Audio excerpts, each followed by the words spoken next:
Warm greetings to you from Silver Bay. It's nice to be with you today. I hope you're well wherever you are, and thank you for being a part of what we're doing here at Silver Bay today. My name is Bruce Tamlyn, and I recently retired from my position as the chaplain at Silver Bay, and I'm grateful that Silver Bay has invited me back in a limited part-time way to offer these programs like the one we're doing today. We are in the library here at beautiful Trinity House on the campus of Silver Bay.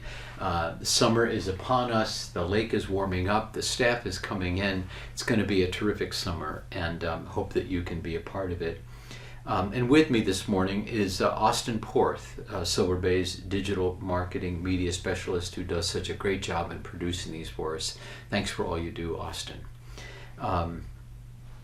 And so today, again, is a program that's part of a 10-month series of programs that'll go through December.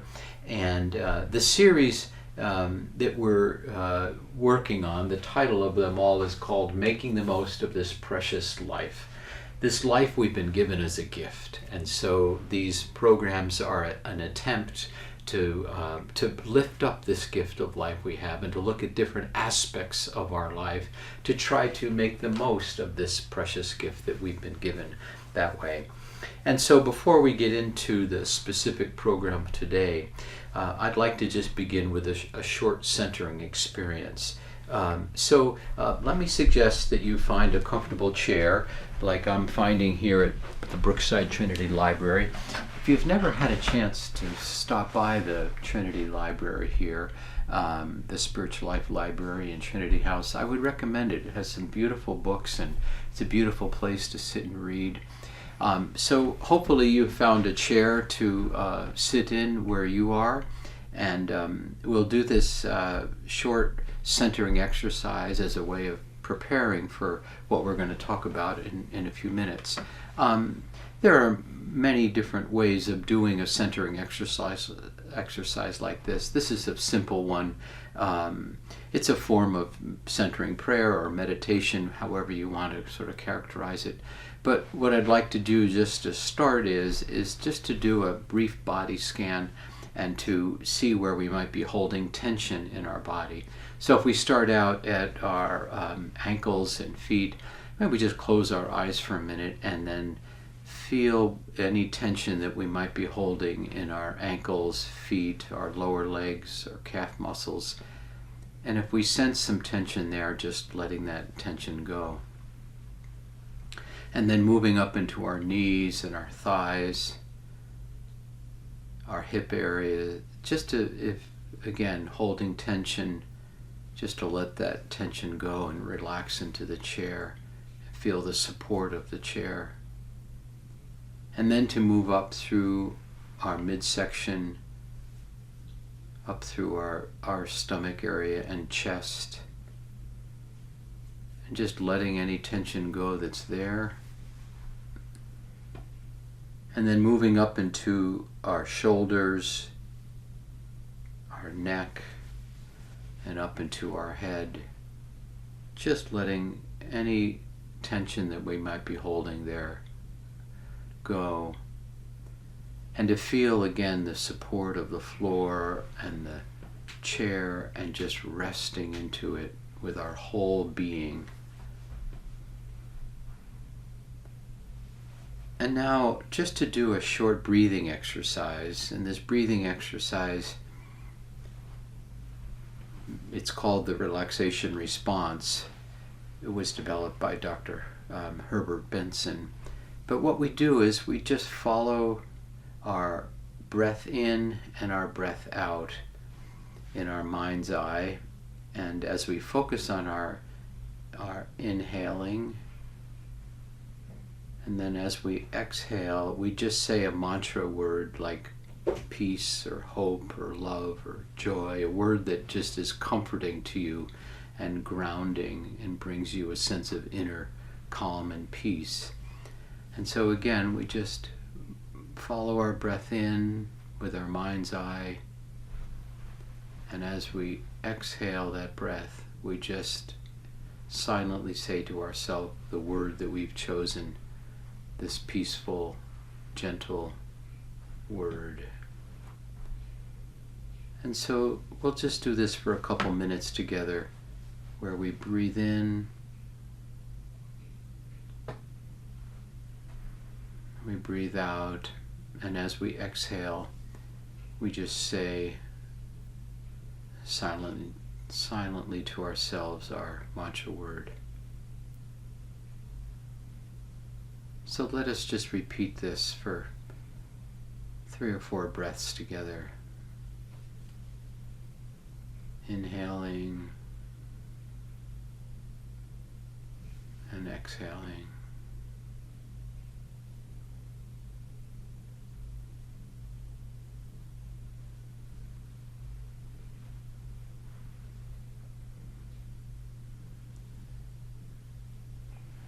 Other thoughts might come into your mind to distract you. My suggestion is just acknowledge them and then let them go, and then come back to focusing on your breath. In and out.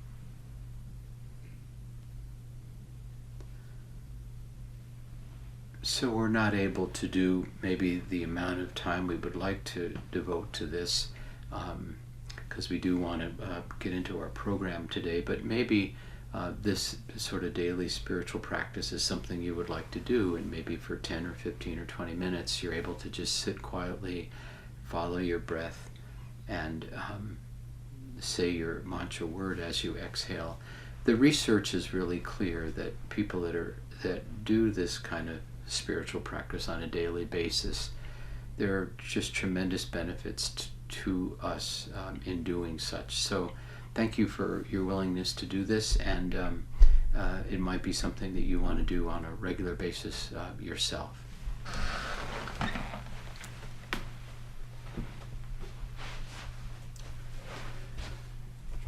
So the topic that we want to focus on today is to take a deeper look at what we call inner work. We did a program a little while back on the first aspects of inner work, and this is sort of a deeper dive into the concept of inner work and what do we talk about when we deal with inner work that way. And let me just say that I think that Silver Bay is conducive to the opportunity to do inner work. The vision that I have for that is that you might drive to Silver Bay and then park your car for the time you're here, whether a weekend or a week, and not have to get in your car again, and just be able to go about your week in a kind of relaxing way and participate in programs you'd like to. And inner work, whether you're watercolor, going to the watercolor class, or coming to one of the tent classes in the morning, or going to Vespers in the evening, or going for a beautiful paddle on the lake in a kayak, or hiking up Inspiration Mountain. Those are all opportunities to do some inner work, quieting down, not having the daily stresses of our normal life at home. And in a beautiful environment like this, we can feel ourselves sort of dropping into maybe a more introspective time when we think about our life and the quality of our life and how we can deepen in our life experience, how we can come to grow, to love more deeply, and to be living a life that we really are called to live that way. So I think inner work is very much part of what we do here at Silver Bay. Almost thinking about coming to Silver Bay as a bit of a retreat for you that way. So again, the topic today, inner work. I really believe inner work is the path to a deep sense of inner contentment, a sense of joy, and a sense of inner peace. That's the benefit of sort of doing inner work. But let me begin with some basic ideas regarding the concept of inner work. And we begin by contrasting the idea of inner work with the concept of outer work. And when we talked about this last time, we talked a little bit about outer work, but I'd like to develop it a little more fully. Outer work is a positive thing. There's no better or worse inner or outer work. Outer work, though, consists of what goes on outside of us, around us that way, or that we're involved in. Examples include maybe exercise. We exercise as outer work, or our eating habits, or proper nutrition, or quality of sleep. Those are sort of outer work events that are important for our overall health. There's no doubt about it. Outer work is an important part of keeping ourselves healthy and part of our well-being that way. And these healthy lifestyle actions address the physical elements of our existence. And they're very important and, again, contribute to our quality of life. But there's a whole nother dimension to our life, and that is our inner life. Now, our inner life encompasses our emotional, our psychological, and the spiritual aspects of who we are. Because we are spiritual beings. And so this idea, the phrase inner work, might initially maybe deter some people from thinking about that, or might conjure up difficulty or challenging memories or past wounds when we think about doing inner work, or emotional pain for us. So sometimes inner work can put us off a little bit. It's easier to stay with the external that way. And the thought of doing inner work on one's personality and psyche might be a tough sell for people, and I certainly understand that, and there's no judgment around this at all. There are some people that are really attuned to doing more inner work and some less, and that's all okay. And it might feel uncomfortable at first to do some inner work. It might feel confronting for us that way. And it requires a sense of vulnerability to do inner work, and an openness to facing some of the truths about ourselves that might be challenging to face. And we're going to talk a little bit more about this in a future program, because this in some ways gets into facing our shadow side, which we'll talk about again in a future program. We'll devote a whole program to understanding our shadow side. But it's understandable that this idea of focusing on the past, or even sort of present difficulties in our life, is not always easy to face. And so we sometimes, I think, might brush them off or be in denial about them, and hopefully they might just go away on their own.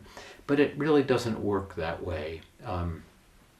So I'm a big fan of doing inner work. The idea of doing inner work, I think, is something that opens up the possibility of more deeply living our life. Eugene Peterson, author and theologian Eugene Peterson, once said, if you want to be living a better life, live a deeper life. And that's what inner work is about, is sort of deepening in our life experience.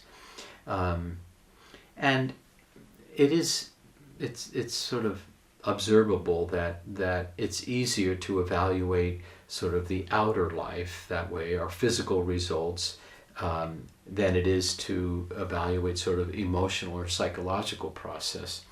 And our society is so preoccupied with the outer life, with our physical appearance. Our outer work typically takes precedent over doing inner work in our lives.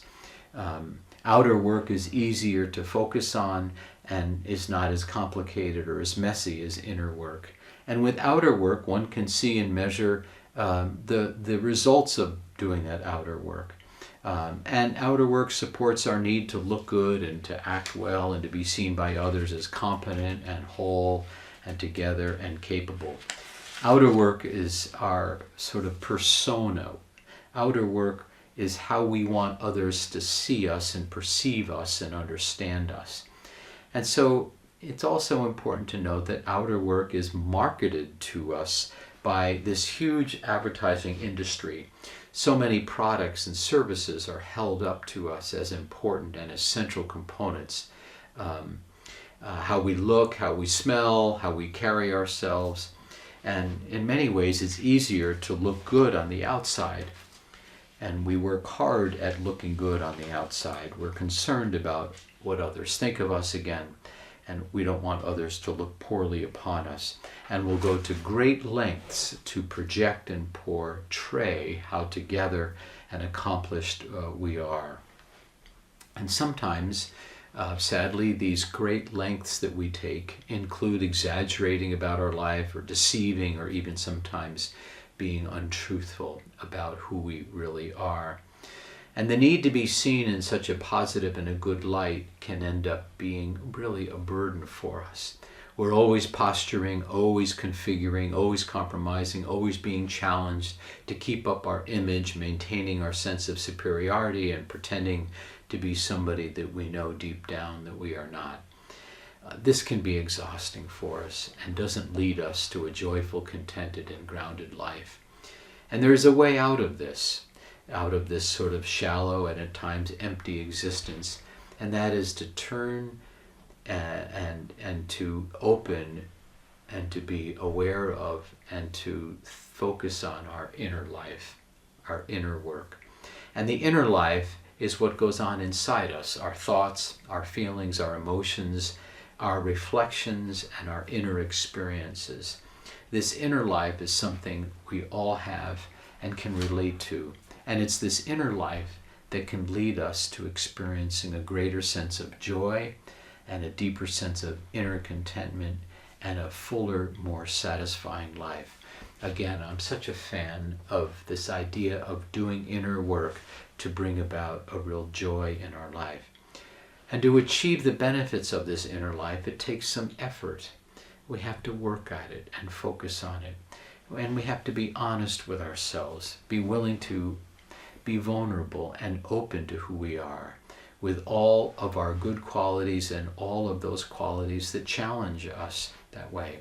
Again, this will be the shadow work that we step into in a future program.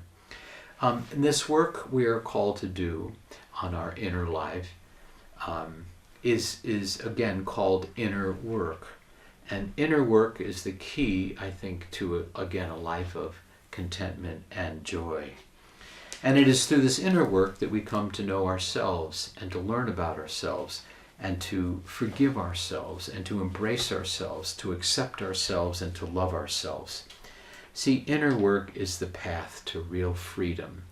Outer work is important for us, but it can hold us sort of in bondage, and we get stressed by all of that. As we do inner work, there's a letting go, coming into who we really know ourselves to be and having an inner sense of contentment around that. And it's through inner work that we come to see the beauty in ourselves and in others. And when we can see and feel and know the beauty in ourselves, we then can come to see beauty in others and in the world around us. You see, this is such an important point that I hope we can grasp. When we can't see and feel and find beauty within ourselves, we struggle to see beauty outside of ourselves in others. And it's the same with love.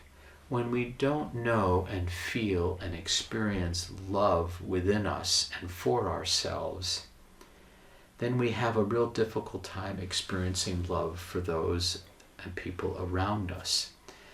This is so important for us to grasp, I think, that we have to have it within ourselves to see beauty and feel beauty within ourselves, to see beauty in and around us. Author and philosopher Ernest Holmes once said, and I'd like to read this quote to you. Ernest Holmes said this: "We shall never know peace until we embody it. We shall never know truth until we can become it. And we cannot know God unless we sense God within our own being." This is, again, an important concept to get. The idea, if we don't know sort of peace within us, we're not going to find peace out in the world.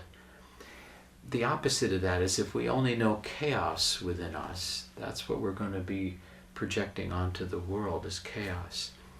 And again, to really know love deeply, to love life, to love others, we have to know that love deep within ourselves.